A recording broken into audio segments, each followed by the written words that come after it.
Good morning! Welcome sa ating YouTube channel, ang Kuya TV 7588, the variety content. Ito po ay dahon ng bayabas. Binigay po sa atin ito ni Belia Sargao, ang ating kapitbahay. At ako po ay maglalaga nitong dahon ng bayabas para ibababad natin ang paa ni tatay dahil siya po ay nagkaroon ng sakit sa balat na lipunga.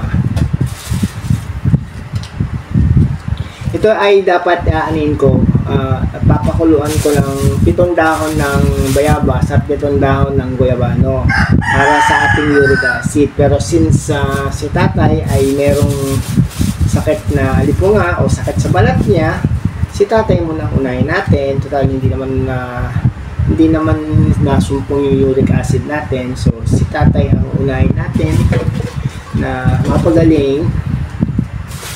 At ito nga ang dahon ng bayabas. Matagal na ito, siguro maka 2 weeks na yata ito sa akin, pero hindi siya nalalanta dahil nakalagay, hindi siya masyadong hindi man siya lanta, tingnan nyo. Hindi siya nalalanta dahil nakalagay po siya sa loob ng ref. Nakalagay dito sa plastic at nilalagay natin sa loob ng ref para hindi malanta yung dahon. So ayan na po ang ating papakulungan ng dahon ng bayabas. Pero hugasan muna natin ito, tapos tsaka natin lalagyan ng tubig at pakukuluan sa kalan. Tapos ibababad natin ang paa ni tatay 15 to 20 minutes. Pero kailangan ko siyang bantayan kasi minsan dinadaya ako ni tatay.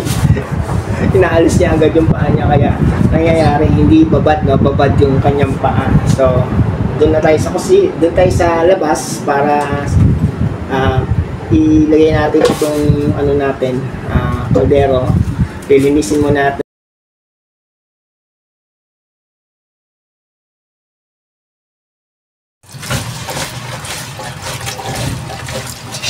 Yan, hugasan natin.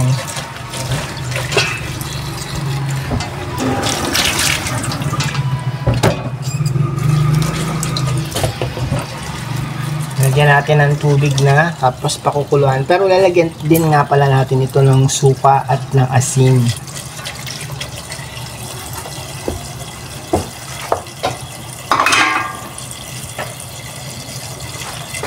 Ito yung suka na ilalagay natin.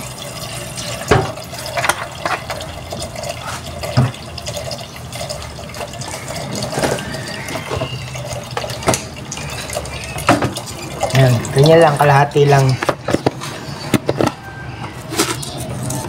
Tapos lalagyan natin ng asin.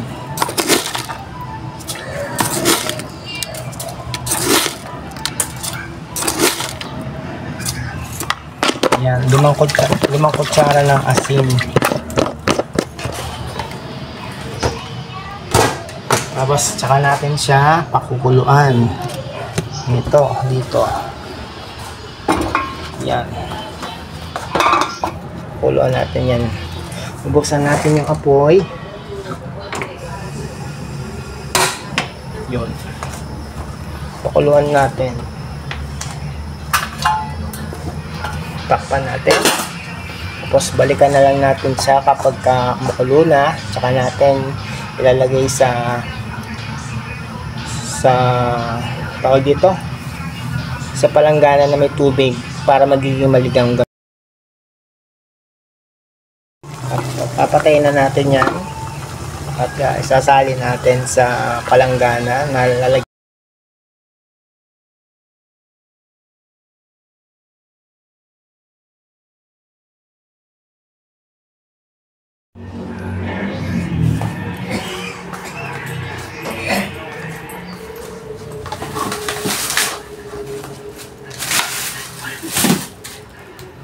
Ito na yung palanggana, guys. Ito tayo sa banyo, second row.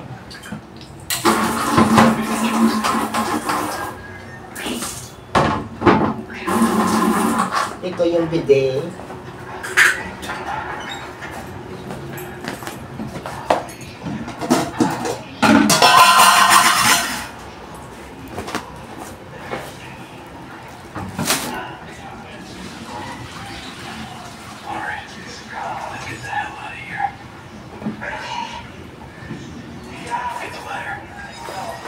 Ayan o.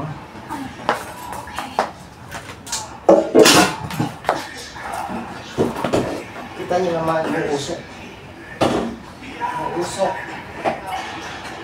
Lagyan natin siya ng tubig para mawala yung sobrang init niya.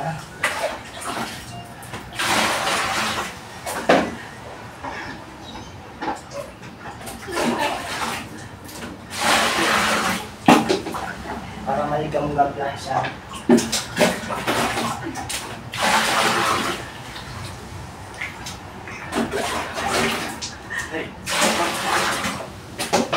Ayan, pwede na to. Kaya lang yung init niya. Kasi minsan, pagka mainit yung kaya ko naman pero siya hindi niya kaya. Magre-reklamo yung nagalit sa akin.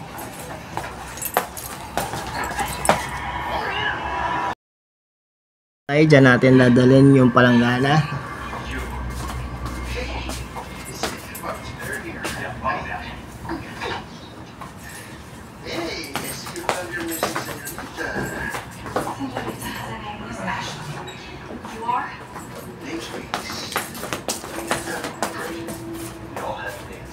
O, tatay. Dalhin yung paa nyo, ha? What are you doing here? Very good questions. I do now. In that case, here.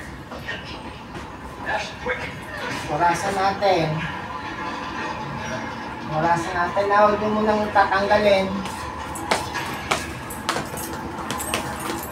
Babantayan ko kayo. Ayan, si tatay. Babad ang paa.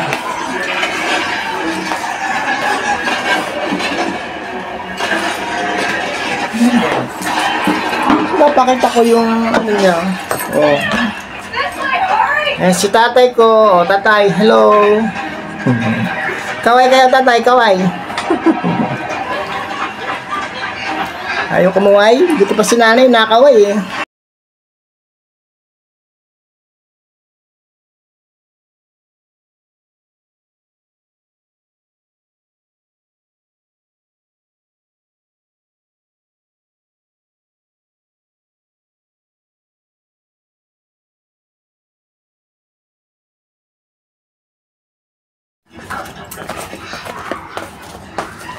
Let's start explaining. The cough, the blood, is caused by something called prana. Okay. You saw those people, right? But you have the same thing inside you. The same thing that made them like that. Dami naman ang ginawa niya. Tama lang ho yan, kasi nga para nabababad niya na maigi ang paa niyo, para lubog. You are, well, lucky. You see, at this early stage, the parasite, like, this goes to the moment. Ipantay niyo lang yung paa niya, tatay. Don't you need Pantay niyo lang, gawin niyo lang. Yan, para lubog yung paa. equipment? O, ganyan lang, tama na yung ganyan. No worries. Tama na yung ganyan. Ayos na. But you're going to have to trust me.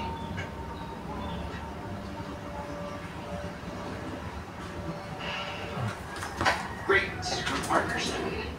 Hey, why are you? Time for any questions? Drop me these teeth. Why are you helping us? Because it makes me feel better. Let's leave it at that. We'll contact you later.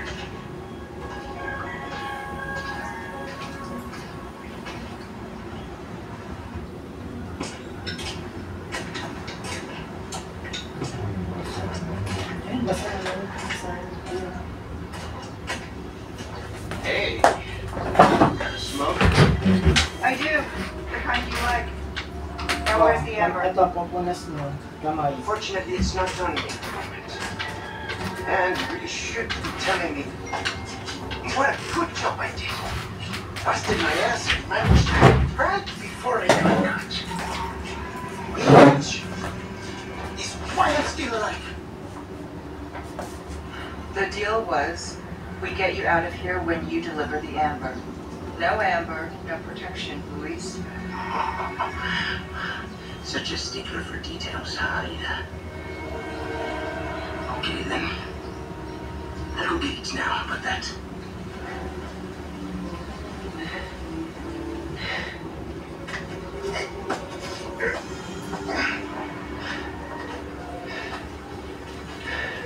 And I do have something else I need to get to.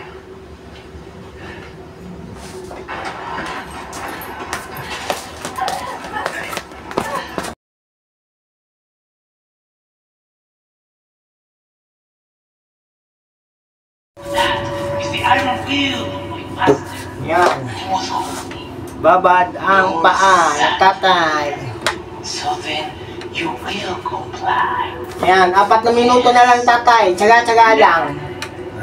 Tsaga-tsaga lang po, 4 na minuto na lang. Fortunate. Do make sure our guest feels at home now that he has chosen death.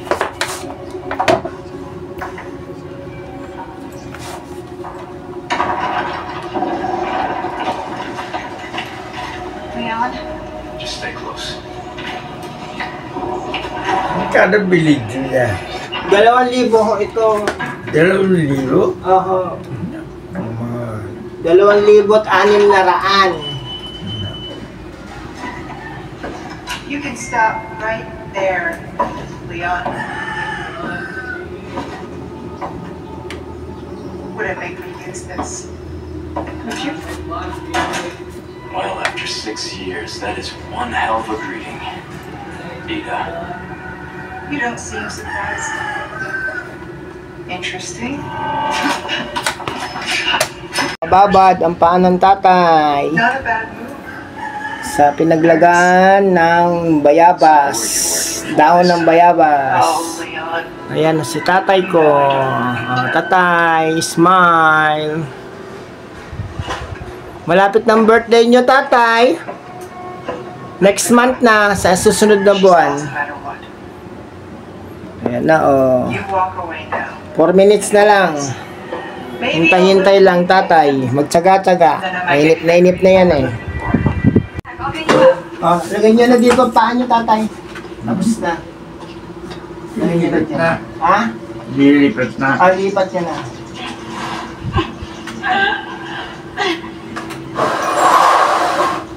Dito ka. Ayan. Patutuyo na natin. Dadampi-dampian lang ng tissue o kaya ng Can you make it down? towel I can catch you. para matuyo. Yeah, I think Para matuyo. Ang tubig na pinagbabara ng paa ni tatay.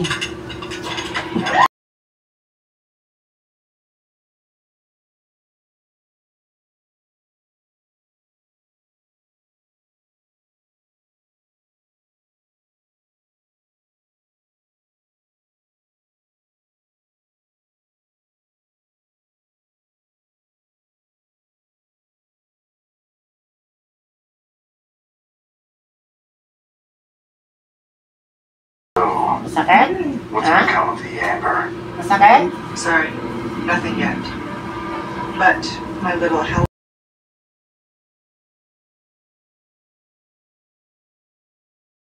Kabila. As long as you Kailangan kasi keep matuyo your yung dog pagitan ng paa sa paa nyo.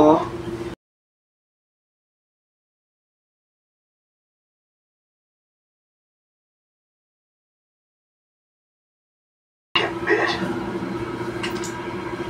Ayan. Tapos lalagyan natin ng pulbo. Ito. Ano yan? Pulbos. Teka, kukuha akong tissue.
na. Angat ka na. Tapos na kami. Guys, tapos na. Nilagyan ko na ng ito. Yung prickly pro cooling prickly heat powder ang paa ni tatay after na mababad. Ayan na si tatay. Okay na kayo tatay? Ha? Ayan na kayo. Load na kayong TV. Guys, tapos na tayong mag-ano kay tatay. Nababad. Nababad na natin ang paa ni tatay sa maligamgam na pinagpakuluan ng dahon ng bayabas at nilagyan natin ng suka at ng asin kasi para matanggal yung bakterya na nasa paa ni tatay. Alipungo po kasi yun at yun ay nakakahawa. Kaya kung gagawin natin yun, kailangan pagkatapos natin siyang linisin o ibabad ng kanyang paa at linisin, tayo naman ay maghugas ng kamay para tayo ay hindi naman mahawa sa kanya. Tapos yung kwarto niya, yung side ng kwarto niya, inano ko yan, disinfect ko po yun ng alcohol, minamap ko po yun ng alcohol para walang bakterya na kumalat. Kasi ang lipungo po ay nakakahawa po talaga. So kailangan natin mag-ingat din para hindi tayo mahawa sa kanya. Kasi dati ganun din yun sa kapatid ko, sa kuya ko. Nung nasa Munok, Las Piñas kami, doon kami nakatira dati. Pagka ang kuya namin ay nag-uubad ng sapatos, nako, grabe, ang buong kwarto namin napakabaho. Grabe yung paa niya sa alipungan niya. So akala namin nung una yun ay eczema lang, pero nang nag-research ako, nag-google ako, ginugel ko bakit mabaho yung paa ni tatay, ganyan. Tapos nagka-crack siya, yung ilalim ng paa niya. Halimbawa, ito yung paa ng tatay ko, yung dito niya, sa pagitan niya, yung mga pangapagitan niya, meron siyang crack ng balat. Tapos, the worst pa yun, ay nangangamoy. So, ang ginawa natin ay yung binigay sa akin na dahon ng bayabas ni Bella Sargao, yun ang ginamit ko sa kanya. Nagpakulo ako ng tubig no, nilagyan ko ng suka at ng asin para ibabad ang paa ni tatay. At then after ng pagkababad, nawala na po yung amoy. Pangalawang araw, sa buong kwarto, wala na rin yung amoy. So, okay na po siya at sana tuloy-tuloy yung paggaling niya dahil araw-araw ko yung lalanggasin yung kanyang paa para magtuloy-tuloy din yung paggaling niya. Binabantayan ko siya kasi nung last na pinababad ko yung paa niya, dinaya ko ni tatay. Inalis niya agad yung paa niya, kaya tuloy nangangamoy pa rin yung paa niya. So ang ginagawa ko ngayon, binabantayan ko sa talaga. 15 minutes yung ginagawa ko. Actually dapat nga 20 minutes. Masyadong, alam niyo naman pag matanda, mainipin. So 15 minutes na lang ginawa ko. Ayun nga, araw-araw po yung gagawin ko para sa kanya, para tuloy-tuloy na yung paggaling ng paa niya. So dito na lang po mga kaibigan, at sana may natutunan kayo sa paggamit ko ng dahon ng bayabas para sa sugat o alipungan ni tatay. Kasi pagka ano nga po yun na kinukutkot niya, nagsusugat yung kanyang balat, yung kanyang paa. Sabi ko sa kanya, huwag niyang kukutkutin, kaya nga po bumili nitong foot spray at saka nung pulbos para pag nangangati siya, yun ang gagamitin niya, yun ang ilalagay niya sa paa niya. Hindi niya kailangan kutkutin ang kanyang paa para hindi magsugat. So hanggang dito na lang po at maraming salamat po sa inyo. Please subscribe po sa ating mga channel membership na si Nay Merly at si Bella Sargao. Maraming salamat po. Bye bye!